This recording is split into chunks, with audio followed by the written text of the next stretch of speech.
Un saluto a tutti da Solfatara News. Se siete appena arrivati sul canale, questo è il momento giusto per seguirci da vicino. Iscrivetevi e attivate le notifiche. Qui non parliamo per sentito dire, ma vi portiamo ogni giorno immagini reali, raccolte direttamente sul campo con i nostri droni. Quello che sta accadendo ai Campi Flegrei è qualcosa che va osservato giorno dopo giorno, senza distrazioni. Prima di iniziare, un aggiornamento importante. Abbiamo avviato una raccolta fondi su GoFundMe per acquistare un sismografo professionale da installare accanto alla nostra webcam attiva 24 ore su 24 sulla fumarola di Pisciarelli. Questo ci permetterà di fare un salto di qualità nel monitoraggio, rendendolo ancora più continuo, trasparente e indipendente. Per chi invece vuole supportarci in modo semplice e immediato, abbiamo anche Buy Me a Coffee. Potete offrirci un caffè virtuale per aiutarci a portare avanti questo lavoro ogni giorno. Oggi, venerdì 10 aprile 2026, siamo tornati in volo con i nostri droni per il consueto monitoraggio. Prima tappa, Fumarola di Pisciarelli. La situazione che abbiamo trovato è tutt'altro che tranquilla. L'attività di degassamento resta intensa e costante, segno evidente di una pressione importante nel sistema. La polla appare quasi priva di liquido rispetto ai giorni scorsi, ma questo non deve trarre in inganno. I gas continuano a fuoriuscire in maniera significativa e negli ultimi giorni questo fenomeno è diventato sempre più evidente. Abbiamo rilevato la temperatura della fumarola, che oggi è di 109,5 gradi centigradi. Come sempre, vi mostriamo a schermo il grafico aggiornato per permettervi di osservare l'andamento nel tempo. Successivamente ci siamo spostati nel cratere della Solfatara. Qui la fumarola Bocca Grande si presenta leggermente meno attiva rispetto ai giorni precedenti, almeno a livello visivo. Il degassamento appare ridotto, ma attenzione, questo non significa che la pressione sia diminuita. I vapori sono ancora abbondanti, densi e continuano a fuoriuscire con forza, anche se con un'intensità leggermente inferiore rispetto a ieri. Anche qui abbiamo effettuato la misurazione della temperatura, che oggi è di 187,3 gradi centigradi, e come sempre trovate il grafico aggiornato per confrontare i valori. Ma oggi vogliamo soffermarci su un punto che sta facendo discutere, e non poco. Da mesi, figure autorevoli come il vulcanologo Giuseppe Luongo chiedono maggiore chiarezza e comunicazione. Non allarmismo, ma trasparenza. Informare la popolazione, nel bene e nel male. E invece, al di là dei bollettini settimanali, tutto resta fermo. Silenzio. Negli ultimi giorni, però, è arrivata una dichiarazione importante da parte della direttrice dell'ING-VUN, Lucia Pappalardo. Secondo quanto affermato, il sollevamento del suolo, quindi il bradisismo, non sarebbe causato dalle infiltrazioni di acqua piovana, ma dalla spinta del magma situato a circa da 7 a 8 chilometri di profondità. E qui nasce il problema, perché da un lato si introduce un elemento estremamente delicato, ovvero la presenza attiva di magma che spinge la crosta terrestre, e dall'altro lato si continua a leggere nei bollettini che al momento non ci sono segnali di un'evoluzione a breve.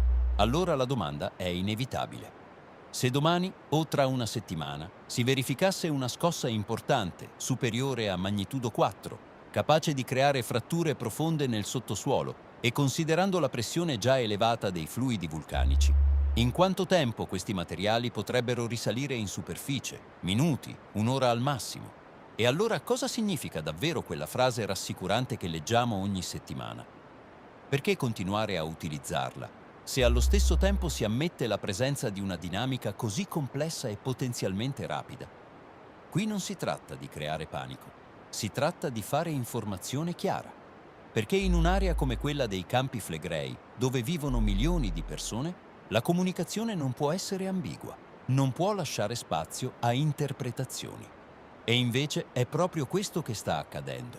Noi sappiamo che esiste anche un altro fattore, di cui si parla poco, ma che pesa moltissimo, quello economico e turistico. Lo hanno fatto capire più volte anche le amministrazioni locali. Trasformare tutto questo in una vera emergenza significherebbe colpire duramente l'economia del territorio. Ma la domanda resta, ed è una domanda pesante. È giusto correre questo rischio? È giusto mettere in secondo piano la sicurezza di milioni di persone per proteggere turismo ed economia? Lo stiamo vedendo anche in queste settimane, con progetti e investimenti importanti proprio nell'area flegrea, come quello previsto a Bagnoli per eventi internazionali come l'America's Cup. Si continua a spingere su sviluppo e presenze, con l'arrivo previsto di migliaia di persone, turisti, operatori, curiosi. Un indotto economico enorme per i comuni locali, che inevitabilmente vedrebbero aumentare entrate e visibilità. Ma c'è un aspetto che non può essere ignorato. Perché se da un lato tutto questo porta soldi e movimento, dall'altro aumenta in modo esponenziale il numero di persone presenti su un territorio già fragile e complesso. E in uno scenario come quello dei Campi Flegrei, la variabile tempo è tutto. Se proprio in quel periodo dovesse verificarsi una scossa importante o una sequenza sismica più intensa, la situazione rischierebbe di diventare estremamente critica.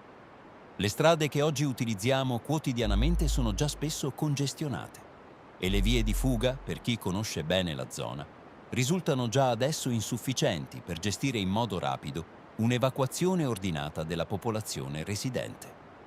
Aggiungere decine di migliaia di persone significherebbe moltiplicare il rischio. Tra traffico, panico, tempi di reazione e difficoltà nei collegamenti, si potrebbe arrivare a un blocco totale della viabilità proprio nel momento in cui servirebbe massima fluidità per mettere in sicurezza le persone. E questo non è uno scenario estremo o fantasioso, ma una possibilità concreta che deve essere presa in considerazione quando si pianificano eventi di questa portata in un'area così delicata. Perché qui non si parla solo di sviluppo o turismo, qui si parla di sicurezza. E la sicurezza, in un contesto come questo, dovrebbe sempre venire prima di tutto. Noi continueremo a fare quello che facciamo ogni giorno, monitorare, documentare, mostrarvi tutto senza filtri, perché crediamo che l'informazione debba essere libera, chiara e accessibile a tutti. Restate con noi, continuate a seguirci e soprattutto mantenete sempre alta l'attenzione. Un saluto da Solfatara News.